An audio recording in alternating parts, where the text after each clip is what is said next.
మనం ఒక ఊరు వెళ్ళాలి. ఆ ఊరు ఎలా ఉంటుందో చూపిస్తాను చూడండి. బయట ఇది చింతపల్లి ఏరియా.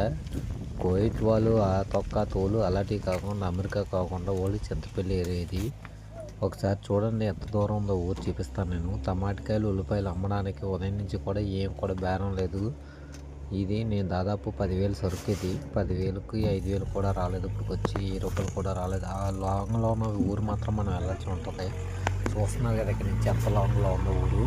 కనుక కనిపించట్లేదు. ఆయన సొమ్ము మాత్రం క్లియర్గా కనబడుతున్నది. అయితే ఆ ఊరు వెళ్ళాలంటే చాలా లాంగ్ అది. ఆ ఊరు వెళ్తేనే కనీసం 2,000 అని వస్తుంది. అందుకోసమే ఇక్కడ భోజనం కూడా చేయకుండా వెయిట్ చేస్తున్నాము. మధ్యాహ్నం 3-4 గంటలకైనా ఊళ్ళో టాటలు తప్ప ఏదో ఎక్కడో ఒక ఆటో తప్ప ఏమి వెళ్ళవు. అలాంటిది ఎంత దూరం వచ్చి నేను కాయగూరలు అమ్మడానికి వచ్చాను. కనీసం భోజనం కూడా చేయలేదు ఇప్పుడు వరకును. చూసారా, నేను ఈ లైక్ వీడియో చేస్తారనేసి మీరు ఫాలో అవుతారని చూస్తున్నాను. Please like to share to video.